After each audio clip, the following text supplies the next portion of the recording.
Well, greetings, NASCAR enjoyers, and I do have some non-NASCAR news to share to you guys. Guess what? Kyle Larson's made it to the Indy 500, and I want you to take a guess how high he's qualified. Seriously, take a guess. Nope. He's qualified in 6th position. Yes! 6th position! I couldn't even believe it when I saw it. I was like, wow. Is there anything this guy can't drive? Now, aside from midgets and quarter midgets, Kyle Larson's never driven an open wheel race car before. But yeah, I thought he was going to crash out during qualifying and practice. Because, well, he's never driven an IndyCar before. An IndyCar is a high downforce open wheel race car. But nope. He pulled through and he actually made it to the Indy 500 after some engine troubles that they have. Yeah, Chevrolet's had some engine troubles and Penske doesn't have any engine problems. Yeah, did Penske hire Zoda from F-Zero or something to tamper with the other racers' Chevrolet engines? I don't know, but a lot of Chevrolet teams had problems. And of course, Chevrolet themselves sent out some people to work on the engines and did some dyno testing to make sure that these problems would never happen again. Yeah, so Kyle Larson made it to the Indy 500. But what about the Coca-Cola 600 though? Well, yeah, he's gonna have one heck of a travel plan because Donald Trump's going to appear in the Coke 600. Please keep politics out of the sport. And that means that because Donald Trump is a former president, it's going to be some difficulty with aircraft traveling by and stuff like that. Imagine how much of a nightmare it would be to deal with air traffic while Donald Trump plans it. Hopefully this visit will be delayed, but seriously, keep politics out of the sport. I do not want to express any political views on this channel, because I prefer to keep away from politics. I don't want to bring politics into my videos. I do not talk about politics. I talk about fun stuff like racing. But anyways, I've watched the North Wilkesboro All-Star race, and yeah, it's a race that Joey Logano dominated.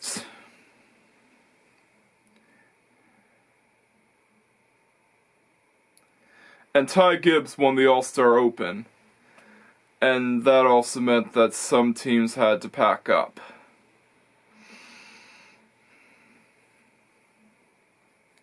So yeah, there was some crazy stories going with North Wilkesboro. Yeah, the heat races were partly canceled because of rain that was raining down, and it was biblical proportions of rain, and some drivers were swimming in it, and it was really crazy. It's probably even more crazy than what happened in the race. And throughout the whole race, Joey Logano led all but one lap. Not even Denny Hamlin could catch him. And it seems that teams are coming to grips with the Ford Mustang Dark Horse. Yeah, I bring out this car whenever a Ford team wins.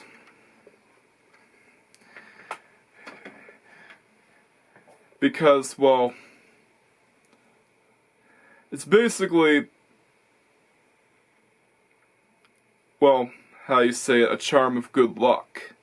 And it's also a cool set of the Ford Mustang Dark Horse itself. Well, cool Lego set of the Ford Mustang Dark Horse itself, but enough talk, yeah.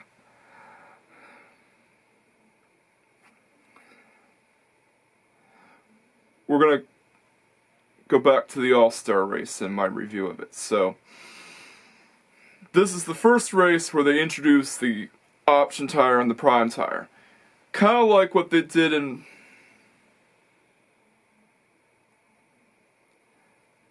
...2017, I think. I'm gonna look it up right now.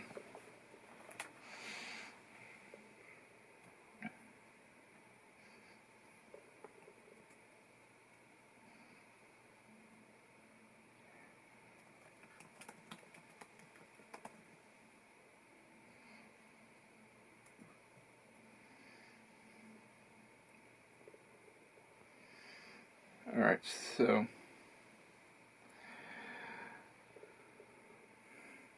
yeah. It's hard to find news of the first time they did this, but I'll be a sec. Alrighty, so I just looked it up, and it was in 2017 that they first introduced the concept of a soft option tire. But it didn't work the first time. And one of the reasons is because of NASCAR's stupidity at the time. And dirty air pretty much canceled out any advantage that the soft tire had. So yeah, the soft option tire didn't work the first time, but fast forward to 2024 and they tried the concept again and it actually worked. And it turns out that the soft tire lasted a lot longer than people anticipated. So yeah, it went from not working at all to flat out dominating the whole race. Joey Logano won the race with the soft option tire. And this also means that NASCAR could possibly introduce this to other short tracks to make pit strategies in short tracks more exciting and cool. Because short tracks are mainly dead with the next-gen car. Well, because NASCAR still refuses to up horsepower. But there's a reason why they're not doing it, though. Yeah, so if you ever wonder why short tracks are mostly dead with the next-gen cars, because NASCAR doesn't want to up the horsepower of their cars. A lot of people want 1,000 horsepower, but you have to keep in mind, it would also mean that the cars would be unstable and dangerous to drive, especially when the next-gen cars are already known for unpredictable handling. Do you really want to make them that much harder to drive? And there's another reason. Money. Yeah. They want to save as much money as possible, and it makes sense of why the cars have 670 horsepower. And some people say that the cars in the parking lot have more horsepower than that, but horsepower is not everything. A race car and a road car are different beasts. Yeah, and of course 1,000 horsepower would also make it cost prohibitive for a fourth OEM to enter the sport, like Honda. And to be honest, I know this is going to be an unpopular opinion, but I'd rather see the 2026 Honda Prelude enter NASCAR than see NASCARs with 1,000 horsepower and them spinning around any day of the week. It also makes them that much safer.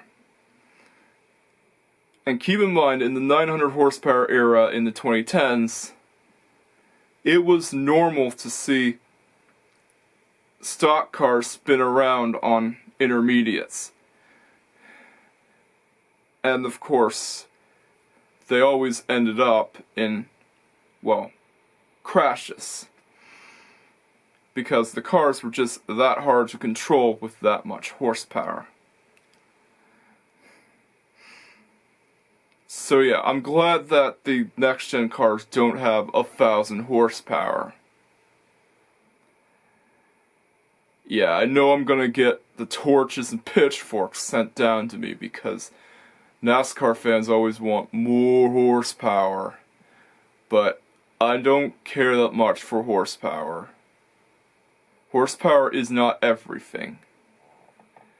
I care that much for Honda entering the sport. And I do want to see that new Prelude enter the sport.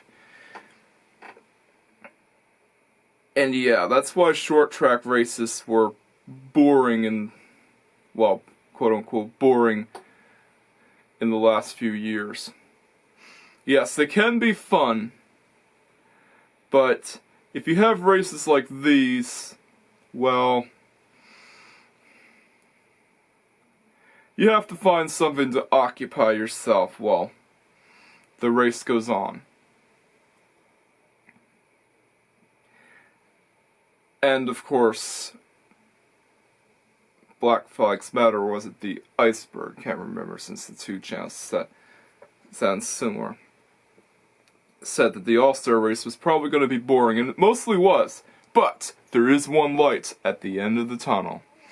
And that is the fight with Ricky Stenhouse Jr. and Kyle Busch. Yes, there was a brawl with Ricky Stenhouse Jr. and Kyle Busch. It was the most entertaining thing out of the All-Star race. Even though we'll probably get them docked and they'll get in trouble for it. But yeah, there was an incident with Ricky Stenhouse Jr. and Kyle Busch. Ricky Stenhouse Jr. didn't even do anything wrong, but then all of a sudden,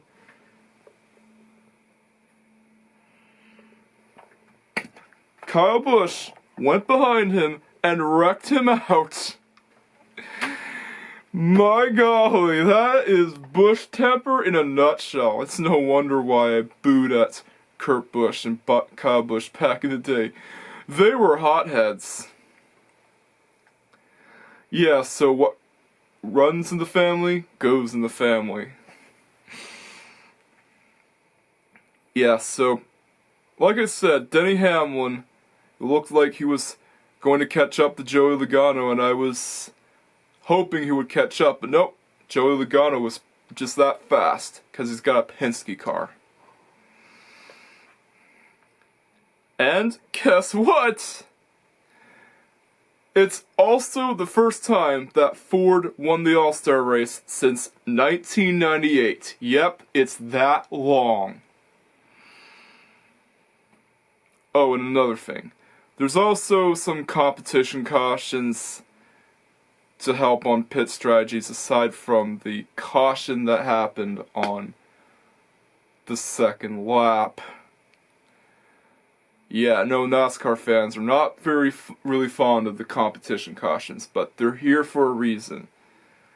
It's to introduce pit strategies and make the races more exciting. Yeah, the race was pretty short and not very fun to watch, aside from the one brawl that Ricky Stenhouse Jr. and Kyle Busch had. So yeah, this year's All-Star race gets a rating of a 7 out of 10. I hope that the All-Star race will go over to Rockingham next year and North Wilkesboro will be a points race. They did an excellent job restoring North Wilkesboro to its former glory. And I'm glad we got the NASCAR Cup Series back here once more. Yeah. It was taken off the Cup Series schedule in 1996, and then it closed down for some time in the early 2010s, and then it rotted away until an effort was made to restore it, and it was brought back on the Cup Series schedule. At least it's not the worst All-Star race that took place in Texas Motor Speedway. Good golly. That was an absolute train wreck of an all-star race. Yeah, and even the corporate executives of Fox said, please, anywhere but Texas. Yeah, the All-Star race at Texas was a complete disaster.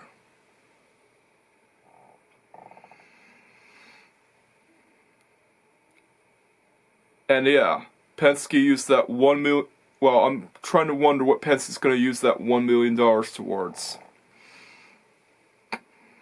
And I think that the win that Joey Logano had was a great way to get back at Austin Cindric for not finishing the race with his cool-looking car.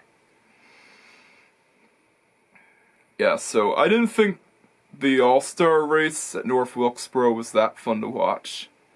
But it's a lot better than that disaster at Texas.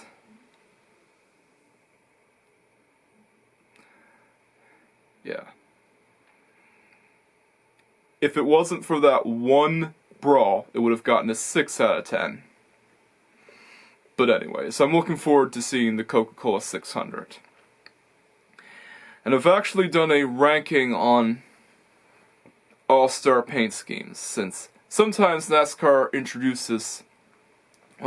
teams introduce unique paint schemes for the All-Star race, so I'm going to rank them all. Yeah, I know there wasn't a lot to say about the All-Star race, but really, what is there to say about it? It's a by-the-numbers short track race. And a lot of short track races nowadays run the same way because of what I explained. Yeah, and keep in mind, NASCAR is still a national series. And national series always like to save as much money as they could. Alrighty, so I'm going to rank all of the All-Star paint schemes, starting from 1. Yeah. The Melon Man himself, Ross Chastain, goes into the S tier. So, if you haven't known already, they based this car off of the Busch Beer Man's flannel shirts, which is cool. And they even used the number 1 with the Trackhouse slash. Yeah, the old style number 1 with the Trackhouse slash. Which is pretty cool. That's how you do an All-Star paint scheme, man. Number 1.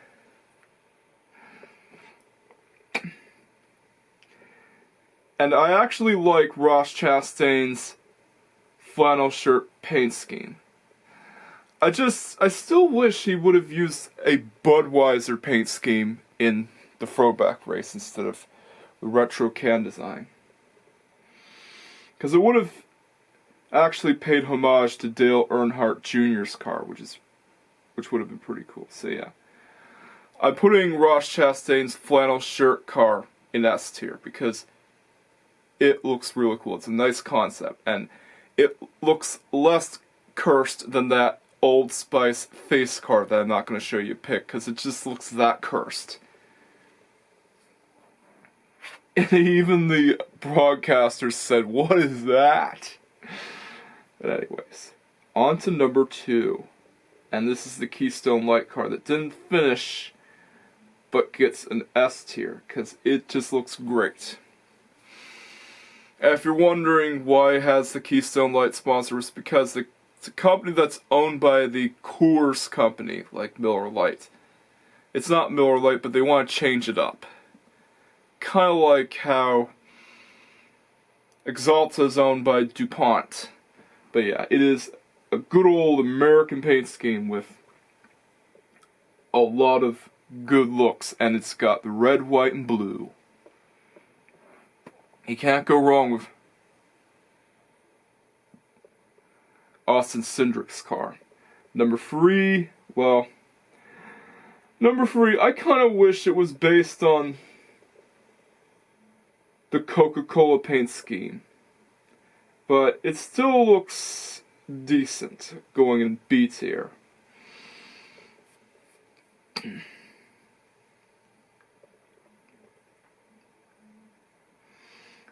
Yeah, it just doesn't scream that much about Dale Earnhardt to me.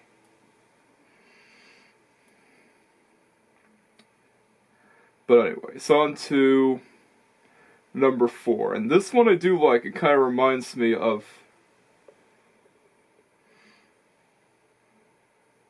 Well, it reminds me a bit of the Peugeot 405 BTCC car.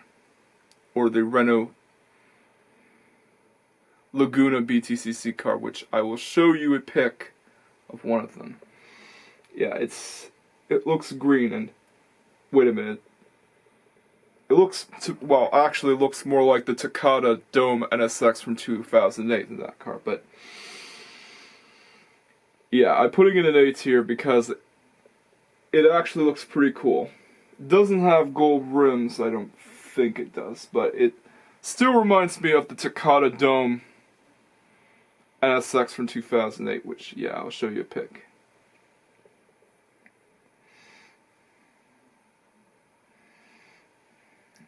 And, yeah, number 5, Kyle Larson's car.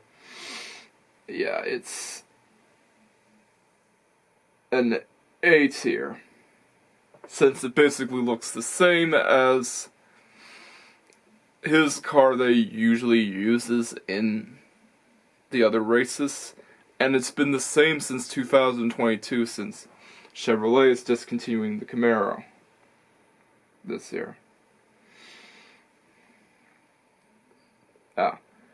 They probably spent more effort on the Charlotte paint scheme than they did with the All-Star paint scheme, which does make sense considering that Kyle Larson's going to go for the double this year, and it would make sense to use the ordinary paint scheme, since they put a lot of effort into the double paint scheme.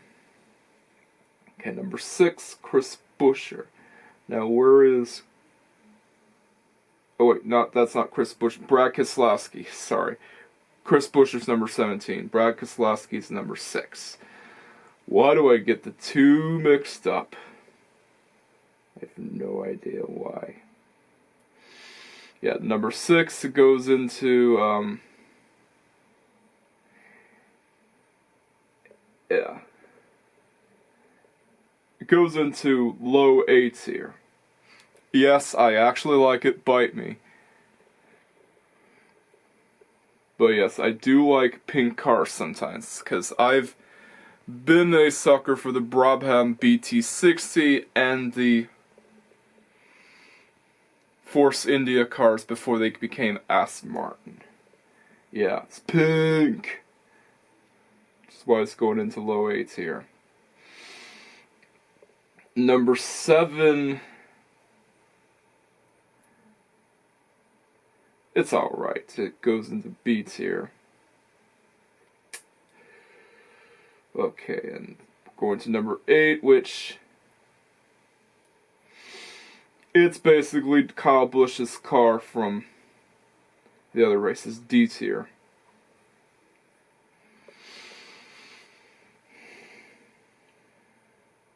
Nothing has changed that much. Alright, and number 9, Chase Elliott's car. Yeah, they actually put effort into that car, it seems. So we're putting it into S tier. It also reminds me of the cars that Michael Waltrip used to drive around in, which does look pretty cool, and it makes sense considering that it's a Napa sponsored car. I'd love to see a Michael Waltrip throwback scheme in the upcoming All-Star race in 2025. I mean, not the upcoming Darlington race in 2025. Yeah, I'd love to see that. Anyways, number 10. Yeah, D tier, since it looks the same. Yeah, the number 11, yes, I am a fan of Denny Hamlin, but I'm still putting it in B tier as it doesn't look that much appealing to me. They put more effort into it than the other paint schemes because it's got some confetti on it and it looks pretty cool, but B tier. Ryan Blaney's car, it actually looks pretty good. Low A tier. Actually, we'll put it into... Yeah, we'll put it into low A tier.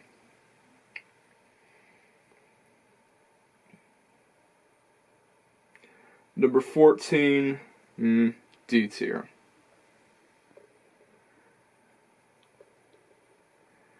Okay, so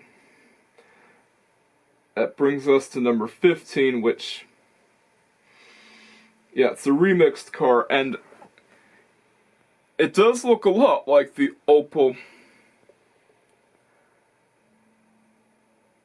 touring cars. Its looks remind me a lot of the Opel Calibra DTM and Astra DTM. So it's going in the low S tier. I do like its looks. Okay, number 16, D tier. Number 17, yeah, it's the same as his usual paint scheme, D tier, even though I do like Chris Buescher. Number 19, yeah, it's a C tier. There's not much to it. Looks a lot like a Bass Pro paint scheme, but I think more effort was put into it. But number 20, D tier. Number 21, oh yes, A tier. Can't put it above Kyle Larson though. And number 22, well, since it won the race, it gets an extra point, so it's going into the S tier. You can't go wrong with the Pennzoil Penske car. Number 23, oh look, is that Joey from Tekken? S tier. No, not Joe. Roger from Tekken. Oh look, is that Roger from Tekken? S tier. Yeah. Acting. Yeah, I had to correct my line in the middle. Yeah, Roger from Tekken. A boxing kangaroo. Where did they come up with this stuff? Yeah, you see, like, Bubba Wallace's car gets points because Roger is on the car. I know it's not Roger from Tekken, but it's a kangaroo, man. It's minimalistic and looks pretty good. Now, if only it had the darker blue font, darker blue coloring that Ultima 7 had, it would look really awesome. But, anyways, it still looks pretty good. 24, yeah, might as well put it in by his teammate. A tier. Yeah, it's William Byron's car.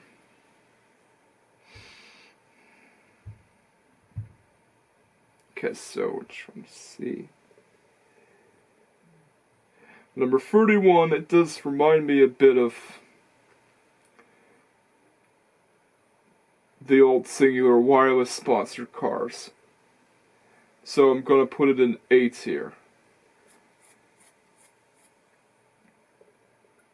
Actually, we'll move this down and move this up. Yeah, so it goes into the low S tier. Yeah, Robbie Gordon's cars at least looked good, but he is still an evil driver. Jeff Burton later took driving duties of the Singular Wireless car, so it's not all bad.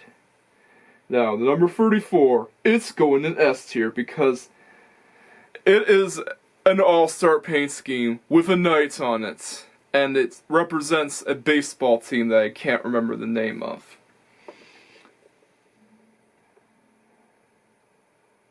And number 38, well, it's in the high B tier.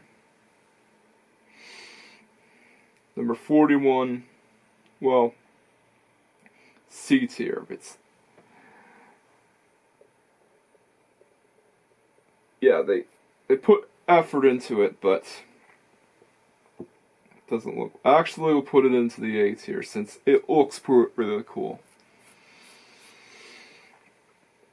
Number 42, yeah, it's like the Lipe throwback scheme, but green. S tier. And it also looks really great. And the paint scheme itself, I gotta be honest with you, it kinda gives off that Elmo Langley vibe. Without being an Elmo Langley throwback scheme. Number 43, on the other hand, it's in the B tier. It doesn't look like much for an all-star scheme, but number 45, Tyler Reddick. Yeah, it looks cool, and it's going in the A tier. Yeah, number 47, the Icy Hot car, C tier. Actually, put it in low B tier since I do have pity for Ricky Stenhouse Jr. Number 48, well, it looks the same as the other cars that Alex Bowman has. C tier. Yeah, it doesn't look that much different, but yeah. Like I said, I had pity for Ricky Stenhouse Jr., so I'm putting it in the B tier. Actually, I'll put it in low A tier since his car deserves better than B, because of what he's been through. Number 51, B tier. High B tier. It looks cool. It looks great. It's got that blue, orange, and white, which I do like in race cars.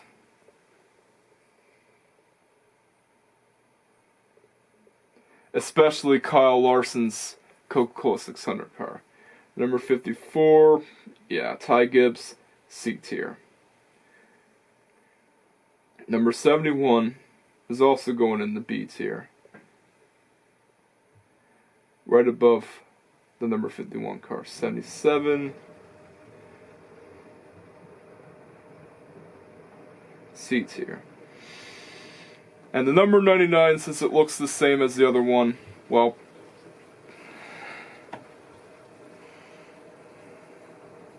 D tier. So yeah, not much teams have put any effort towards their all-star paint schemes. Some look better than others, like Ross Chastain's flannel car and the Keystone Light car.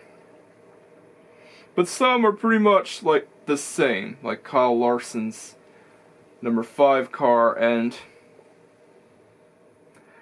Alex Bowman's number 48 car. So yeah, that's my list of all-star paint schemes ranked, and there's none that show up in the F tier this time around. So yeah, pretty good list. Oh, and I also forgot, well, not peace out yet, because I forgot to mention that there's a throwback scheme that I missed. It's the truck that is a homage to another Days of Thunder paint scheme. So yeah, it gets an easy S tier for that. But for now, I'm gonna call it quits and peace out.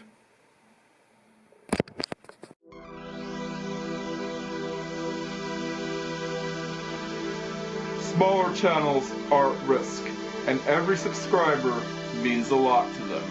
Like, comment, subscribe, and hit the notification bell for the latest Racer Cinema Productions videos. And together, we can help drive the YouTube algorithm away from this channel, so that I don't succumb to the fate of other smaller channels getting defeated by the viewer-based algorithm.